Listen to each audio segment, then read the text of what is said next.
Et bonjour tout le monde et bienvenue sur la chaîne Alcine French Plamo pour la review aujourd'hui du Mazin Kaiser, le dernier né de la gamme Infinity SM de Bandai. Donc une maquette vraiment bien balèze, bien jolie, bien détaillée comme je les aime. Donc c'est la quatrième à sortir dans cette gamme de maquettes. Officiellement, donc on est sur du high grade à l'échelle 1/144.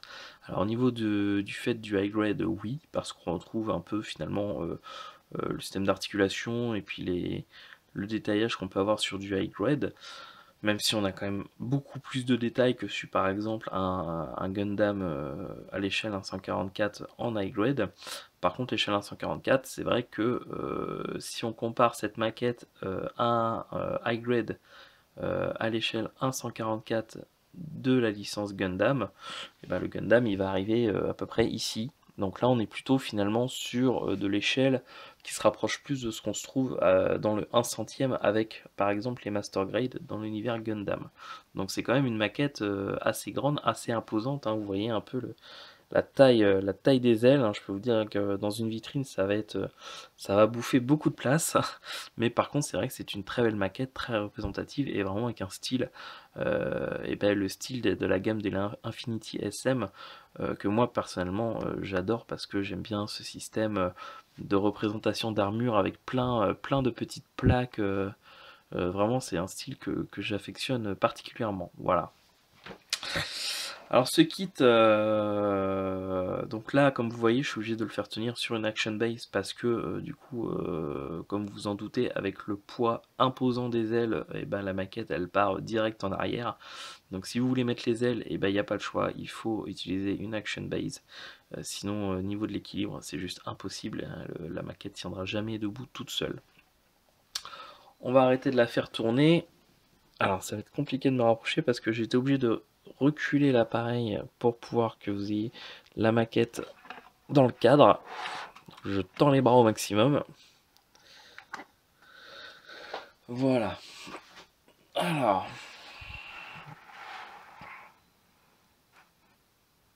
Donc ce kit il est fourni donc là avec les ailes et puis une très grosse épée. On va avoir également le petit aéronef de pilotage au niveau de la tête dans sa forme dans sa forme avion, hein, quoi, du coup, qui peut voler, hein. Et puis on a une autre version avec les ailes du coup rabattues qui permet de se loger dans la tête du mecha. Ensuite, on va avoir deux autres épées beaucoup plus petites, mais dans à peu près le même style, hein, permet d'en avoir une dans chaque main avec du coup la paire de mains avec les poings permettant de tenir les épées. Une autre main avec le poing fermé, hein, en remplacement de celle-là. Donc on a bien deux paires de mains, une avec les poings fermés et une avec les poings ouverts permettant de glisser soit la grosse épée, soit les deux petites épées. Voilà. On va avoir également ces petits éléments qui vont se mettre sur les bras lorsqu'il fait par exemple, alors je sais pas comment ça s'appelle avec le Mazin Kaiser, mais par exemple si on prend l'exemple de Grandizer, donc alias Goldorak, c'est ce qu'on appelle les fulguropoints. Donc ça c'est pour représenter un peu la fumée, le feu qui part des points qui sont propulsés. On verra ça tout à l'heure. Et puis on va avoir un petit support également supplémentaire permettant sur l'Action Base de coucher le Mazin Kaiser en position de vol, donc sur le ventre avec ses ailes.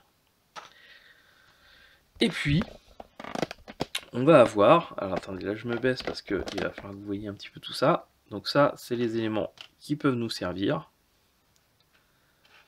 avec en plus un support supplémentaire donc pour porter les points. Donc je mets ça de côté. Et maintenant je vais vous montrer toutes les pièces supplémentaires qu'il va nous rester de ce kit. Donc c'est-à-dire les pièces qui sont non utilisées. Attention.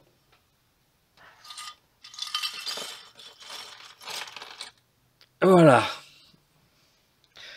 Donc toutes ces pièces,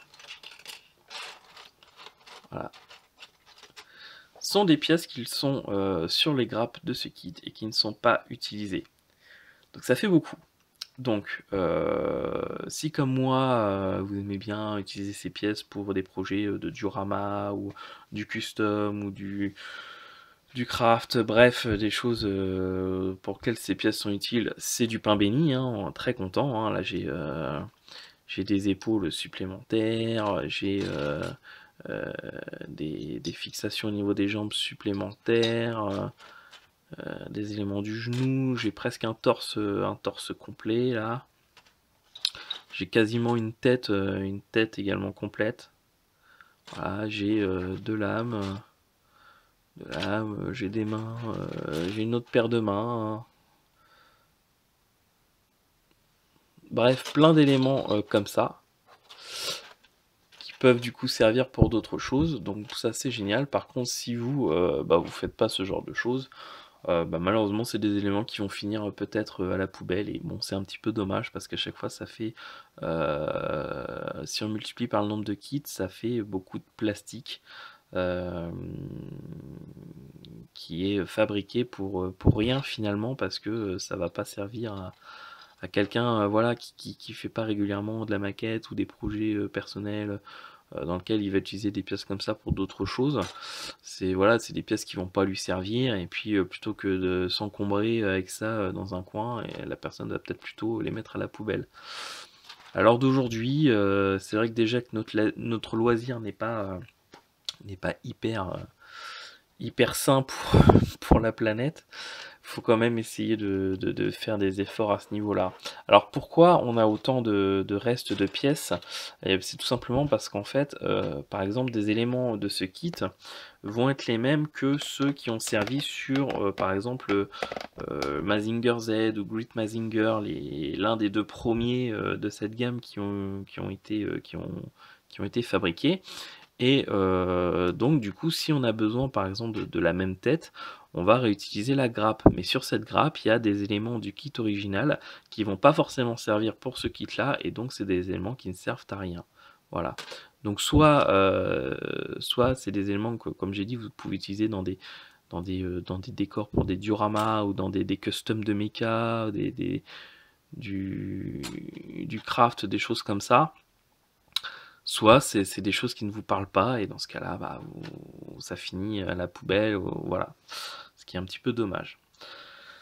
Bref, on va arranger tout ça. C'est pas forcément le sujet principal de cette vidéo. Hein. On est là d'abord avant tout pour parler de ce kit.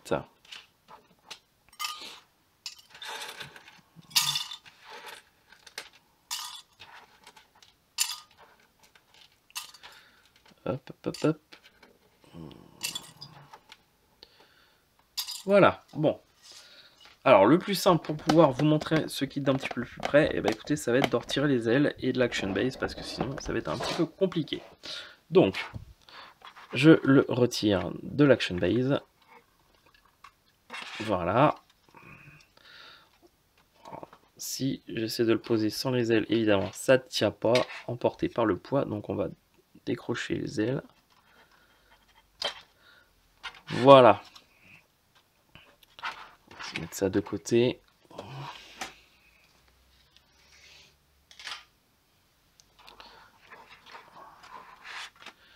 Et nous voici donc avec le Mazinger.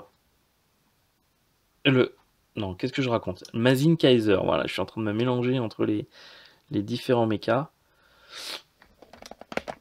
Donc moi je le trouve quand même vachement classe. Il est super beau. Alors évidemment dans mon cœur, il n'arrive pas à la cheville du Grandizer, mais franchement il a de la gueule. Il est balèze, il est badass, il est costaud. On sent que voilà, faut pas le faire chier. Il est assez joli, vraiment, je le trouve assez cool. De toute façon, les quatre mechas de cette gamme, je les trouve vraiment très réussis. Alors, il y en a qui n'aiment pas parce que, voilà, on s'éloigne quand même visuellement du concept de base, qui sont des choses avec des designs un peu plus simples, un peu plus arrondis, sans vraiment de détails, des choses de l'époque, quoi, en fait. Hein. Je crois que c'est des animés qui datent des années 70-80, si je dis pas de bêtises, j'en suis pas sûr, mais je pense que c'est dans ces eaux-là. Et là, du coup, on a donné un petit coup de jeune à ces mechas avec des lignes un peu plus modernes, un peu plus futuristes, voilà, avec plein de petites plaques qui se mettent ensemble. Moi j'aime beaucoup, ça me parle, j'aime bien. C'est pas pour ça que j'aime pas du tout les anciens designs hein, de ces mechas, hein. Au contraire, ça a bercé mon enfance, voilà, c'est très nostalgique pour moi, mais voilà, j'aime bien ce côté moderne, revu et corrigé, et je les trouve très sympas. Bon, on va peut-être retirer du coup la grosse épée. Donc pour ça, en fait, que ce soit la grosse épée ou les petites épées, c'est assez simple. On dévisse en fait le petit pommeau en bas de l'épée. Je dirais on dévisse, non, on l'enlève plutôt, voilà. Et puis ensuite, il n'y a plus qu'à enlever. Et remettre ça correctement, comme ceci, voilà. Alors, au niveau des articulations de ce kit, au niveau de la tête va pouvoir se pencher en avant et pas trop en arrière, mais en avant en tout cas, il y a déjà une bonne inclinaison, vous voyez. À gauche, à droite, légèrement. Est-ce qu'elle va pouvoir tourner? Oui, elle peut tourner à 360. Attention au niveau des petites antennes, hein, les fixations sont assez fragiles. Vous voyez, il ne faut pas grand chose pour que ça lâche. Donc ça, je conseillerais peut-être éventuellement de les coller pour être tranquille. Au niveau du torse, ça va être très léger hein, au niveau des articulations. Vous voyez, ça va bouger mais très légèrement. En revanche, on va pouvoir le faire tourner comme ceci ou comme cela. En forçant, on peut le mettre un peu plus en arrière et un peu en avant. Mais il faut vraiment appuyer et il faut du coup y aller doucement pour pas abîmer les articulations. Mais en tout cas, on peut, voilà, il y a quand même une petite marge de manœuvre. Au niveau des bras, et ben écoutez, le bras, si on fait attention à pas être gêné par le petit V là, il peut tourner à 360. Ah, si on ne perd pas le polycap, voilà. On va pas pouvoir l'aligner plus que ça. On va être bloqué à ce niveau-là. Et ça, de toute façon, il n'y a rien à faire. Et puis, le bras, lui, il va tourner de toute façon autant qu'on veut, puisque vous allez voir qu'il se détache, hein, comme le Grain Teaser. Au niveau du pliage de bras, on va pas pouvoir plus que ça. C'est un peu plus limité. Le poignet, écoutez, il y a ce qu'il faut, c'est suffisant, il n'y a pas besoin de plus. Au niveau des jambes,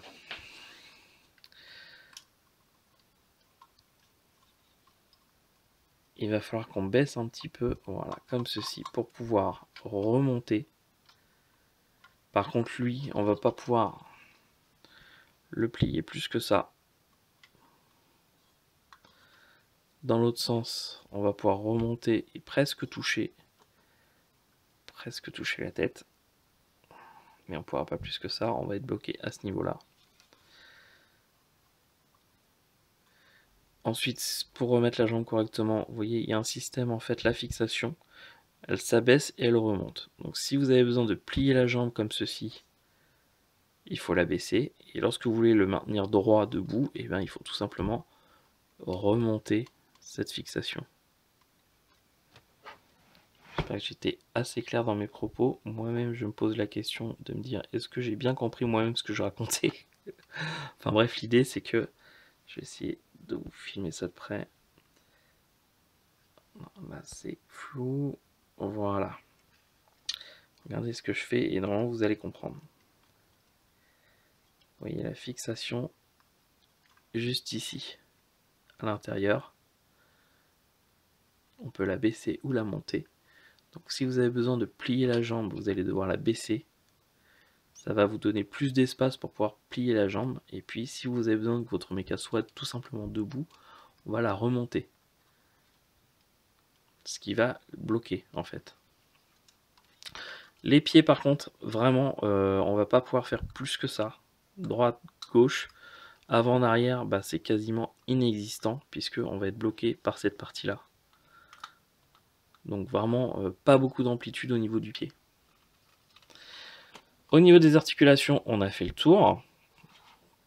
Alors maintenant, qu'est-ce qu'il nous reste à voir?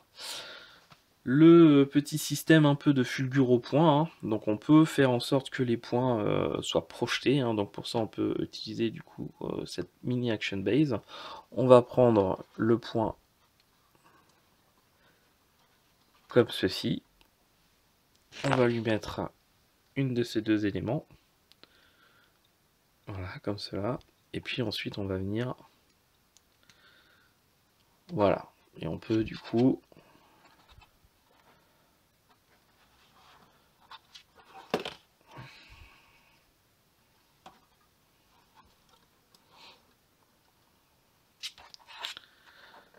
Alors l'idéal, moi je l'ai posé là, mais avec le poids du coup ça le fait basculer. L'idéal en fait c'est de fixer cet élément là sur l'action base avec un des petits bitouniaux en bas, ça permet de fixer.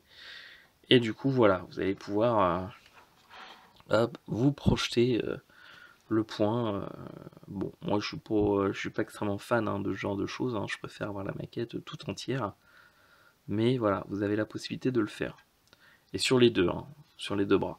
C'est-à-dire que vous allez en mettre un sur cette mini action base, que vous allez du coup fixer sur la grosse. Et puis le deuxième point, vous allez l'adapter sur l'autre élément de l'action base principal. Voilà. On lui remet son petit point. Hop.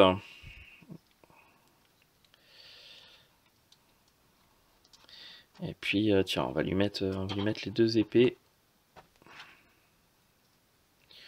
On l'a déjà une. Les deux petites. Et puis l'autre. Tac, tac, tac.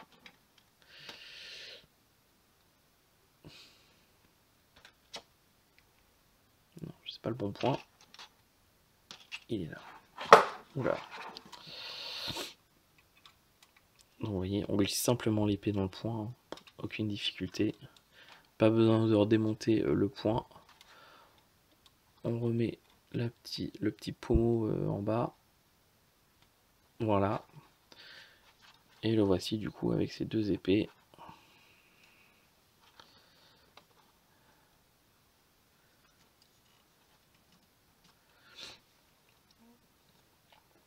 Voilà, est-ce que je suis dans le cadre? À peu près.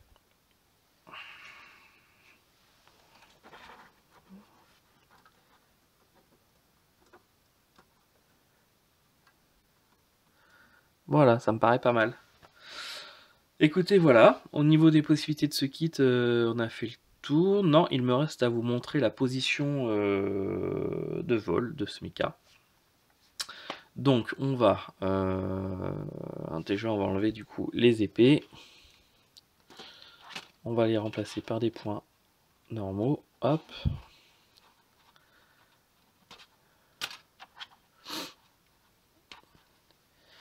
Comme ceci. Il nous faut l'action base. On enlève cet élément-là. Voilà. On le remplace par celui-ci. Ensuite, il faut, hop, on peut mettre les points comme ça.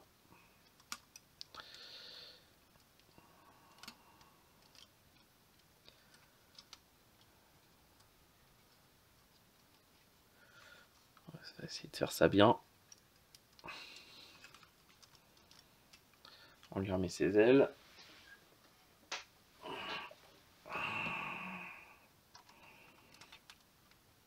Voilà, et puis, alors, on va voir si ça marche.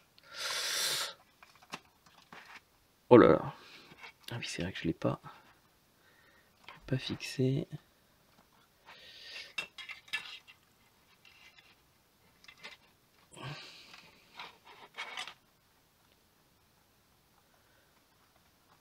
C'est pas gagné, hein. C'est pas gagné.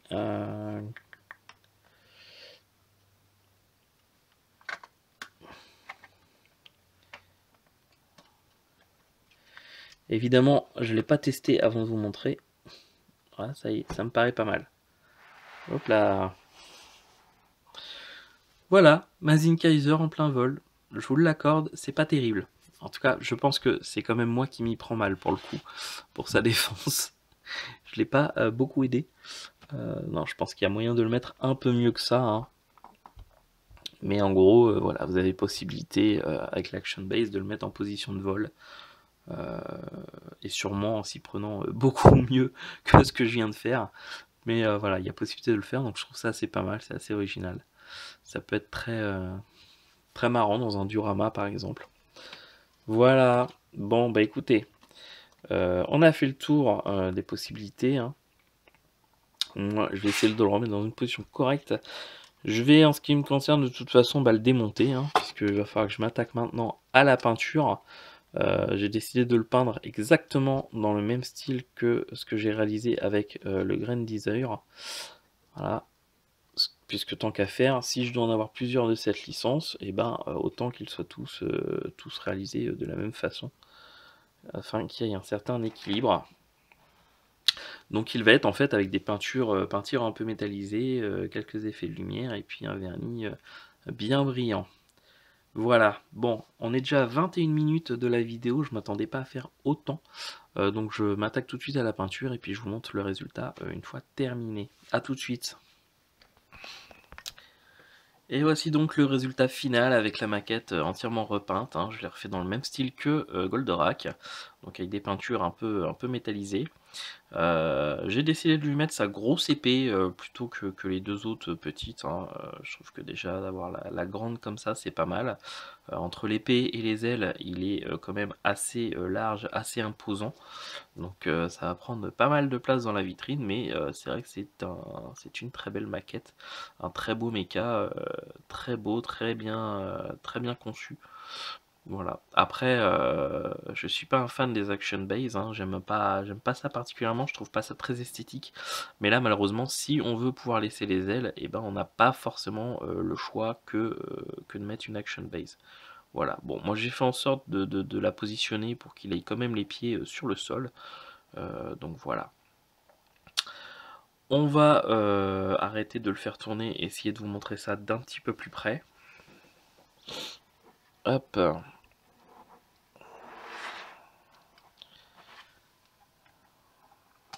Voilà. Alors.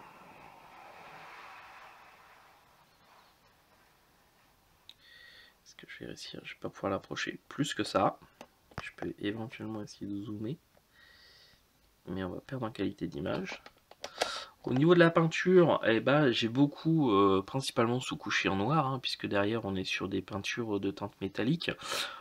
Toutes les parties un peu argentées, ça a été fait avec des peintures extrême métal black aluminium.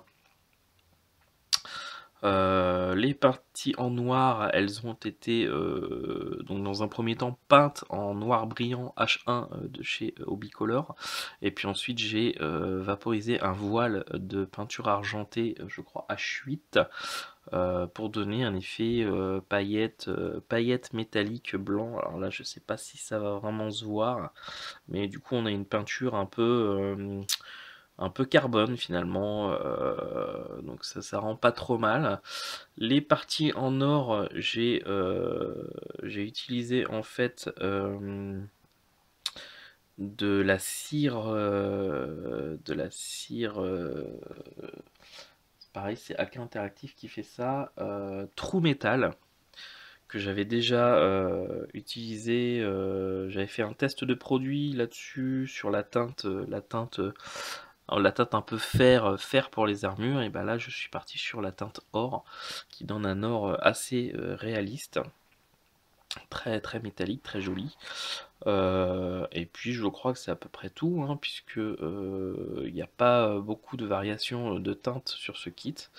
On a du noir, un peu aluminium argenté et puis de l'or. Les parties en clear, et je les ai repeintes donc avec du clear red, et puis ensuite elles ont eu un bain de clear. Et puis pour ce qui est des ailes, Les ailes, je suis parti du coup donc sur une sous-couche noire que je suis venu éclaircir au centre avec de la peinture aluminium. Et puis ensuite passer du coup plusieurs voiles de clear red avant du coup ensuite de passer un vernis brillant. Voilà, tout simplement, absolument rien de compliqué dans cette méthode. Et on obtient une maquette avec un style un peu, comment dire, peinture métallisée, brillante, assez jolie, que moi j'aime bien sur ce style de maquette. Voilà. Contrairement plutôt au Gundam que j'ai tendance à faire avec des vernis mat, dans des teintes qui jouent un peu plus sur la lumière, des choses comme ça. Voilà. Écoutez, ce kit, bah, j'ai pris beaucoup de plaisir à le faire, hein. Alors, je ne vous mentirai pas, pas autant évidemment que mon Goldorak, le Grandizer, mais il est, en tout cas, ce Mazin Kaiser est vraiment très très beau, il est très imposant, il a de la gueule. Et il est aussi bien conçu que les autres, donc c'est un kit que je recommande. Il est pas forcément excessif, hein. On obtient quand même une maquette. Vous voyez la taille, on se rapproche quand même pas mal du 1 centième avec les Master Grade qu'on peut avoir dans l'univers de Gundam. Et puis voilà, c'est un style visuel qui est pas mal sur ces mechas, qui change un peu de ce qu'on peut avoir à l'origine avec des maquettes assez représentatives du dessin animé, avec du coup des formes plus cylindriques, plus arrondies, moins détaillées, pas de mélange de plaques d'armure, etc. Là, c'est quelque chose qui est assez récent, hein, qui est sorti avec l'animé je sais plus, c'est Mazinger ou Grit Mazinger ou Mazinger Z, je ne sais plus, qui est sorti il y a pas longtemps, et on peut voir du coup les mechas avec ce style visuel que moi j'aime beaucoup. Voilà. Écoutez, j'espère que cette review vous aura plu, hein, qu'elle vous aura donné envie de vous procurer ce kit, ou peut-être de vous dire, eh ben non, finalement, il ne correspond pas à l'idée que je m'en faisais et je ne préfère pas du coup l'acheter. J'ai essayé de vous montrer ses qualités, ses défauts, et puis ce qu'on peut un peu en tirer en le peignant d'une certaine façon. En tout cas, après, on peut tout à fait le peindre d'une façon différente, hein, avec des effets d'usure, une peinture mate, un style visuel différent. Ça, après, c'est vous qui voyez, hein, c'est une question de goût personnel. Moi, en tout cas, j'espère que j'ai fait mon boulot en vous faisant une review de ce kit. Je vous dis à très bientôt pour une prochaine vidéo, et je remercie toutes les personnes qui se sont abonnées, qui me suivent, qui m'encouragent, et ça fait vraiment très plaisir. Merci à vous. Ciao tout le monde.